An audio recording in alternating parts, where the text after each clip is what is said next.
Aprofundando a Fé, com Padre Gilson Magno.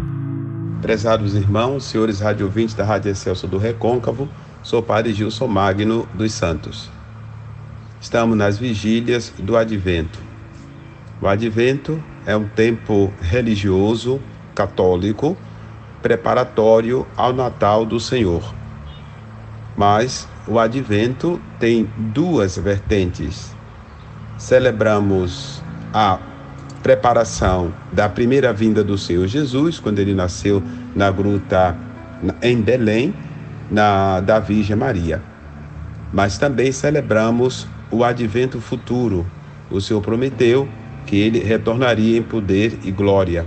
E a igreja diz, e de novo ele virá na sua glória para julgar os vivos e os mortos, e o seu reino não terá fim. Então, o Advento constitui para nós um tempo de exercício espiritual.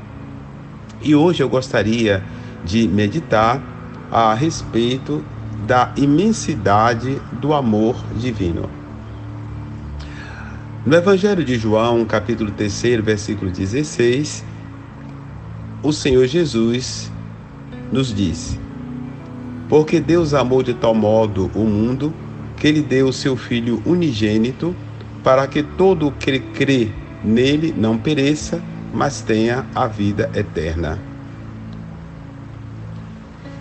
A causa de todos os nossos bens é o Senhor Jesus. Jesus é o nosso bem, é o maior bem. E, portanto, o Senhor Jesus é para nós a manifestação do amor divino. O amor de Deus é propriamente a manifestação do querer bem de Deus. Deus nos quer bem. Isso é maravilhoso. E como a vontade de Deus é causa de todas as coisas, o bem nos alcança porque Deus nos ama. Que maravilha, não é? A vontade de Deus é a causa de todas as coisas, então o bem nos alcança porque Deus nos ama. O amor de Deus, portanto, é causa do bem de nossa natureza. Então, a nossa vida já é uma manifestação do amor de Deus. Mas Deus é doador do bem e doador da graça. Todo bem e toda graça procedem de uma grande caridade, isso é, de um grande amor de Deus. Deus nos ama tanto. E quais são as razões dessa caridade de Deus, dessa máxima caridade de Deus? A primeira razão é da pessoa que ama, pois Deus é o que ama e ama sem medida. Deus nos ama. E aí a palavra diz: Deus amou de tal modo o mundo. A segunda razão é a condição do amado, é a nossa condição. A palavra nos instrui, a palavra nos diz que Deus nos ama gratuitamente. Diz assim: mas Deus manifesta a sua caridade, o seu amor para conosco, porque quando ainda éramos pecadores, fomos reconciliados com Deus pela morte de seu Filho.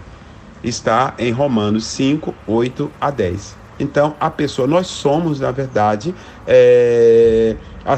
agraciados por Deus, sem nenhum mérito, sem nenhuma virtude, se assim eu posso dizer.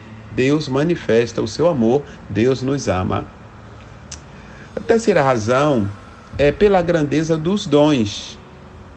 O amor de Deus se manifesta através dos dons, ou do dom.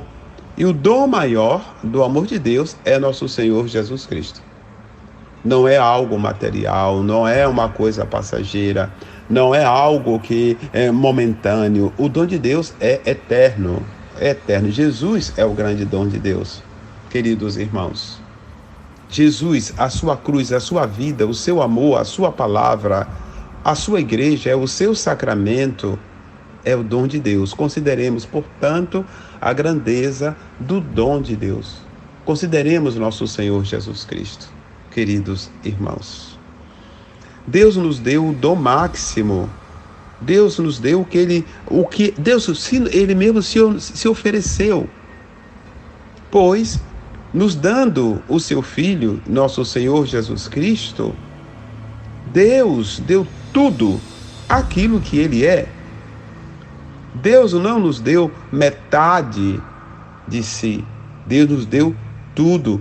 Deus nos deu todo inteiro no seu amado Filho, nosso Senhor Jesus Cristo. Meditemos diante do presépio. Pensemos na encarnação de nosso Senhor Jesus Cristo. O Natal diz respeito a mim, diz respeito a você, diz respeito a nós. O Natal diz respeito à nossa salvação. Que maravilha! O Natal diz respeito a mim. É por isso que o anjo disse: nasceu-vos um Salvador, que é Cristo Senhor. Nasceu para vós um Salvador, que é Cristo Senhor. Ele é o nosso Salvador. Mas onde eu encontro o Salvador? Eu encontro o Salvador na sua palavra, interpretada e vivida na igreja. Portanto, é necessário que nós redescubramos cada vez mais o valor de estar na comunidade cristã, o valor de participar da vida da igreja, o valor dos sacramentos, do batismo, da Eucaristia, do matrimônio, da confissão. É necessário que nós busquemos a Deus, pois Ele nos deu, Deus é o dom máximo. Segundo e por último, a quarta razão, pela grandeza do fruto do dom. Qual é a grandeza do fruto do dom? O que é que esse fruto produz na minha vida e produz na sua vida? A vida eterna. A palavra nos diz que Deus amou de tal modo o mundo que Ele deu o seu Filho unigênito, para que todo o que crê nele não pereça, mas tenha a vida eterna. A vida eterna, portanto, indica a imensidade do amor de Deus.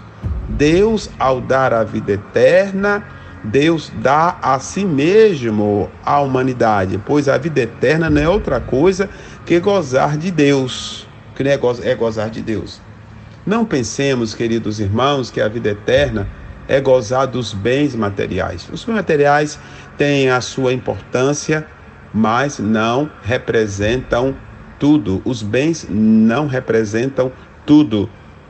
A vida eterna é gozar da companhia de Deus, é gozar do próprio Deus, é estar em comunhão com Deus, é amar o próprio Deus, é viver em comunhão com o Pai, com o Filho e com o Espírito Santo. Queridos irmãos, consideremos, portanto, a grandeza do fruto do nascimento do Senhor Jesus, a grandeza do fruto da morte, a grandeza do fruto da ressurreição, da ascensão do Senhor Jesus, da sua glorificação, a grandeza do fruto da presença de Jesus na sua igreja, una, santa, católica e apostólica.